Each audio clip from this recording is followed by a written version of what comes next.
Добрый вечер. В эфире информационный выпуск Амшикшара. Коротко о темах в сегодняшнем выпуске. Бадра Гунба будет осуществлять прием граждан по личным вопросам. Записаться можно через общественную приемную главы государства.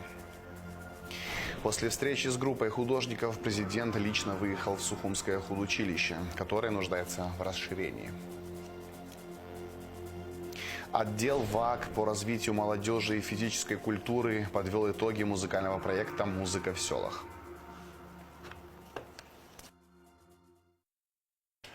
Президент Абхазии Бадра Гунба будет осуществлять прием граждан по личным вопросам. Записаться можно через общественную приемную главы государства. 5 июня президент принял около 30 человек. Обращения касались лечения, трудоустройства, помощи малому и среднему бизнесу. Ряд вопросов, с которыми граждане обратились к президенту, были решены на месте. Помимо личных вопросов обсуждались и вопросы общественного значения. Так, Бадра Гунба пообещал изыскать средства для приобретения транспорта для Федерации футбола инвалидов-ампутантов, оказать содействие в осуществлении поисково-издательского проекта «Абеги». На приеме у Бадры Гунба побывала группа художников. Они рассказали главе государства о состоянии Сухумского художественного училища имени Чачба, которое, по их мнению, нуждается в расширении. После встречи президент выехал на место и лично ознакомился с положением дел. Репортаж Гунды Шоуа.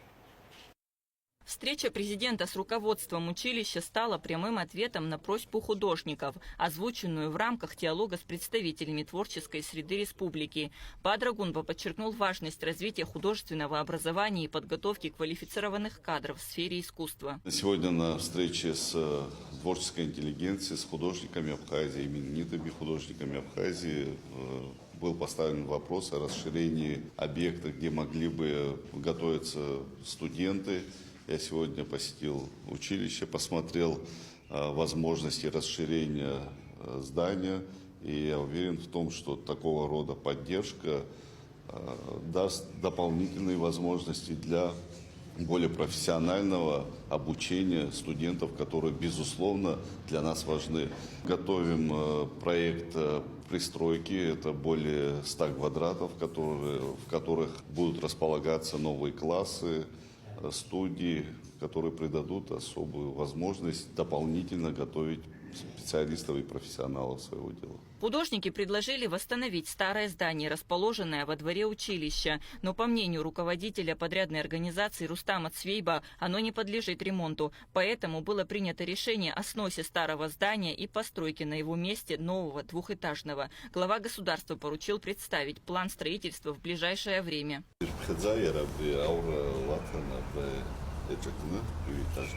Да, вот под 100 квадратов как раз вот спрашивал, сейчас вот под 100 квадратов помещение должно быть в 2 этажа. Бадра Гунба также осмотрел мастерские училища. Преподаватели и студенты представили ему проекты, над которыми сейчас работают. Президенту показали макет памятника абхазскому поэту Ио Когоня. Также был продемонстрирован памятник царю Леону II в исполнении Амирана Адлиба, который впечатляет размерами и идеей. Директор нашего училища, скульптор Амиран Адлиба, народного художника Абхазии, он делает конную статую Леона II. То есть, когда мы говорим, что нашей государственности 1200 лет, вот от него и начинается. И найти место, и довести до ума эту работу, и чтобы этой статуи, этой идеи, чтобы было продолжение. Он посмотрел, сказал, что привлечет специалистов, в первую очередь привлечет монументальную комиссию, которая рассмотрит со всех сторон, что не хватает, людей, которые скульптуру знают, могут подсказать совет, чтобы был, а потом уже, если да, то довести до ума, снять форму и выбрать место, где это можно сооружать. Президент заверил, что вопрос расширения Сухумского художественного училища будет тщательно рассмотрен и предприняты меры для поддержания развития художественного образования в Абхазии. Данное решение является важным шагом в развитии культуры и искусства республики, создавая благоприятные условия для воспитания будущих поколений художников. Гунда Шоуа, Джамбул Чхапелия, Абхазское телевидение. Премьер-министр Владимир Делба обсудил с вице-премьером, министром внутренних дел Робертом Киут и заместителем министра внутренних дел Бесланом Чкадуа статистику нарушений правил дорожного движения после установления на центральной трассе от Псоу до Сухума новых камер видеофиксации нарушений ПДД. Роберт Киут сообщил, что водители в целом стали дисциплинированнее, стараются не нарушать скоростной режим. Установление современных камер видеонаблюдения запланировано и в восточной части Абхазии. На встрече также обсуждался ряд вопросов, касающихся работы МВД. Министр иностранных дел Олег Барцец встретился с сопредседателями международных дискуссий по безопасности и стабильности в Закавказье Джихан Султаноглу, Магдаленой Грано, Криштофом Эрнст Шпити.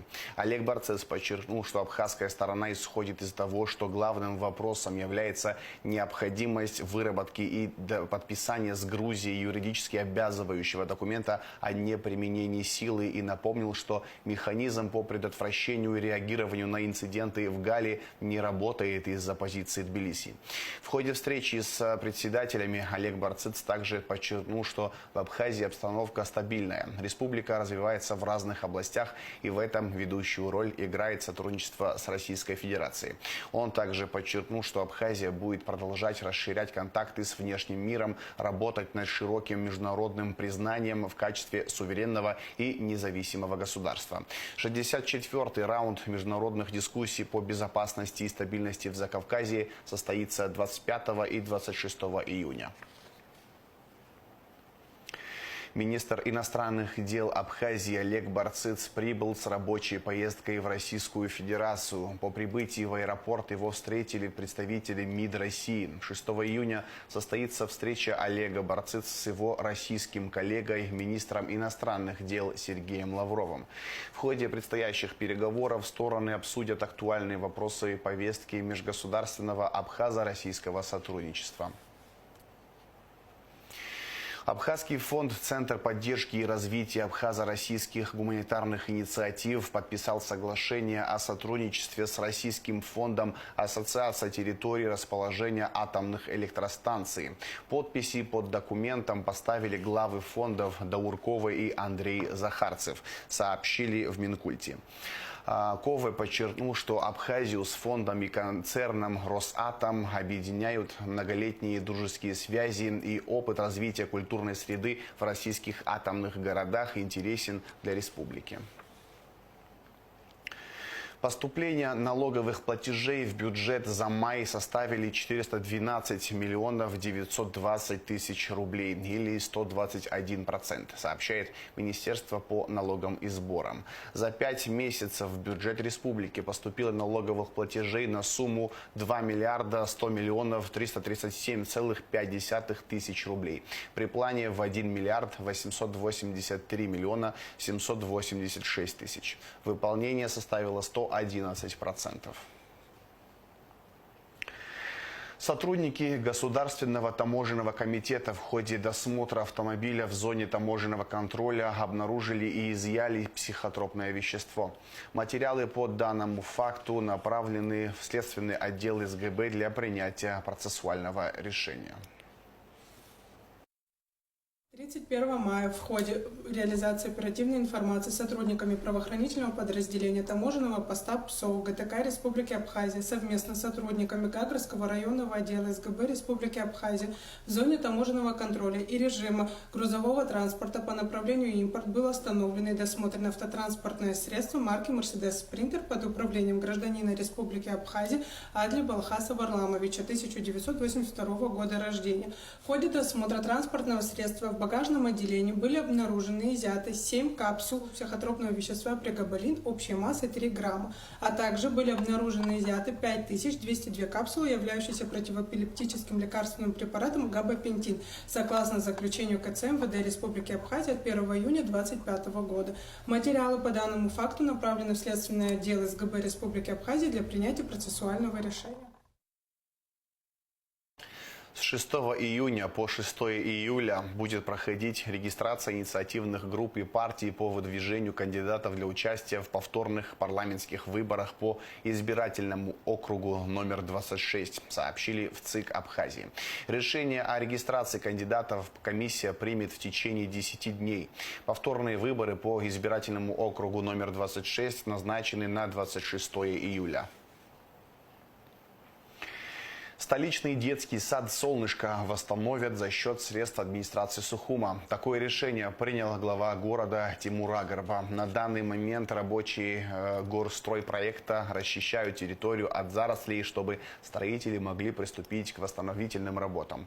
Детский сад «Солнышко» – это бывший дом князя Иналыпа, построенный в 1892 году. В советское время здесь проживали известные государственные деятели Ефрем Эшба, Николай Акертава и Архип Лабахуа. На территории находятся парковые скульптуры, сделанные в 30-х годах 20 века. Все они будут сохранены, в том числе и единственный в Сухуме памятник Ленину.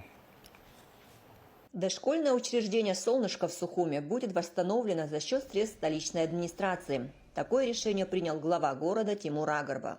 Детский сад «Солнышко» по улице Академика Мара, 50 функционировал до 2012 года. Затем его закрыли на ремонт, который со временем сошел на нет. И сегодня выглядит как заброшенное и заросшее здание. Глава города дал поручение обновить всю проектно-сметную документацию и в период в определенный срок, в 3 года, за счет средств администрации восстановить это дошкольное учебное заведение. Рабочие горстройпроекта расчищают территорию от зарослей с тем, чтобы строители могли приступить к своей части восстановительных работ. Как рассказала начальник управления образования администрации Сухума Астанда Таркил, садик был нетиповой, и в нем было всего 2 группы. В основном сюда отправляли детей, у кого были проблемы со здоровьем. В летнее время он был как оздоровительный лечебный лагерь и дошкольное учреждение. В центральной части нехватка дошкольных учреждений. Исходя из этого было принято решение, что с добавлением групп, с расширением, что парковая зона позволяла закрытие дошкольного учреждения. Директор горстройпроекта Астамур Пипи отметил, что проведены инженерно-геологические изыскания по состоянию подпорных стен и показал чертеж, по которому еще в 2013 году появилась пристройка к зданию для увеличения групп в саду. В будущем планировалось, я как понимаю, надстроить 2-й этаж, заднюю часть. Для актового зала. Для, спортзала не только. И актовый зал. 2 в одном. Актового зала. Тут 3 группы, 1, 2 и 3. Пристройка. И тут 2. И здесь 2 группы. Да. Итого получается типовое дошкольное типовое учреждение, которое рассчитано было бы на 5 групп. Детский сад «Солнышко» – историческое здание. Бывший дом князя Иналыпа, построен в 1892 году. В советское время здесь проживали известные государственные деятели Ефрем Эшба, Николай Акертава и Архип Лабахуа. На территории находятся парковые скульптуры, сделанные в 30-х годах 20 века. Все они будут сохранены. Еще есть скульптуры детей и там животных, то есть это в ходе расчистки мы обнаружили, что они до сих пор в состоянии таком, что его можно восстановить. Сейчас по поручению главы мы очищаем от зарослей, очистим само здание внутри. Пока поэтапно будем идти. По словам начальника управления образования Астанда Таркил, нехватка дошкольных учреждений в городе ощущается. Группы в детсадах перегружены, а в очереди стоит еще около 600 детей. Город получит новый дошкольный детский сад с новыми группами. Не только здесь уже рассчитано на 2 группы. Здесь добавляются еще 3 группы. Объем детей, это значит охват по нормам, до 100 детей получит подарок наш город. В конце 80-х годов прошлого века в Сухуме было 33 дошкольных учреждения. Сегодня всего 13. Их посещает 2500 детей. Садик «Солнышко», который будет восстановлен в течение 3 лет, несомненно, необходим маленьким сухумцам. Амра Амичба, Алексея Гухава, пресс-служба администрации города Сухум. Отдел Всемирного Абхазо-Абазинского конгресса по развитию молодежи и физической культуры подвел итоги музыкального проекта «Музыка в селах». Цель проекта – выявить и поддержать одаренных детей из сельской местности, предоставив им доступ к профессиональному музыкальному образованию и сцене. В рамках проекта проводились прослушивания в школах и домах культуры, где педагоги и музыканты отбирали наиболее талантливых ребят. Участники получают возможность обучаться у опытных преподавателей. Кроме того, для них организуются мастер-классы с известными абхазскими музыкантами. Помимо образовательной составляющей, проект «Музыка в селах» активно занимается организацией концертов и выступлений для своих воспитанников, что позволяет им приобретать сценический опыт и делиться своим творчеством со зрителями. В чем суть этого проекта? Первый этап проекта это был мастер-класс по районам, то есть мы ездили в районы, мы ездили в села, где есть музыкальные классы, школы, музыкальные студии и показывали, грубо говоря, в двух словах рассказывали, как создавалась музыка раньше, сейчас и как приблизительно будет создаваться в будущем. И параллельно мы еще давали возможность музыкальным студиям записывать песни, новые аранжировки или вообще новые песни собственных сочинений и так далее. Для того, чтобы записать песню, чаще ребятам приходилось приезжать в город Сухум и приезжать в студии, а мы в этом плане смогли организовать так, что помимо мастер-классов еще, грубо говоря, находить новую талантливую молодежь, поющую.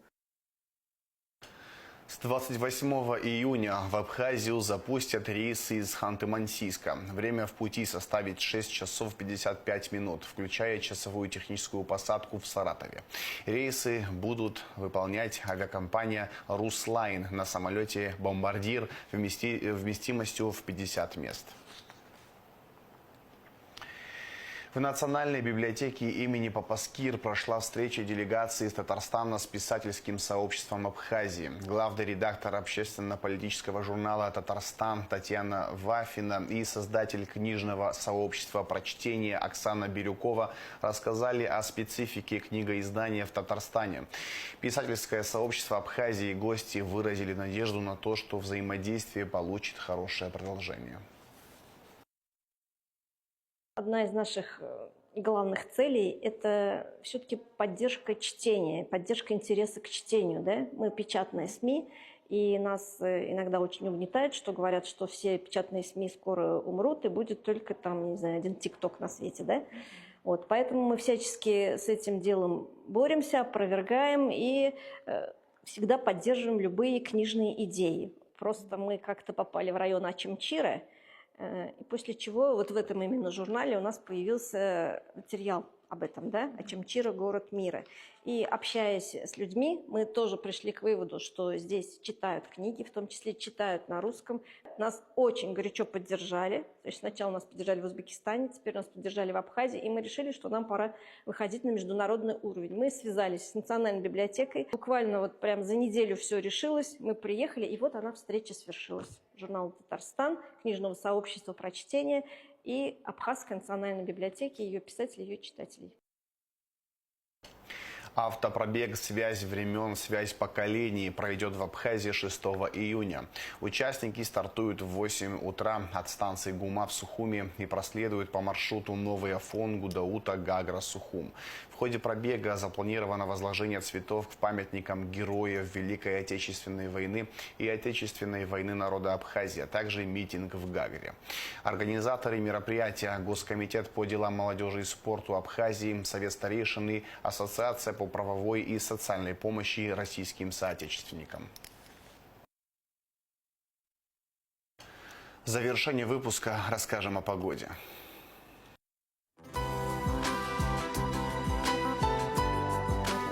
В выходные дни 6, 7 и 8 июня в Абхазии ночью и утром местами возможен туман. Температура воздуха ночью 15-20, днем 23-28 градусов тепла. Температура морской воды плюс 20 градусов.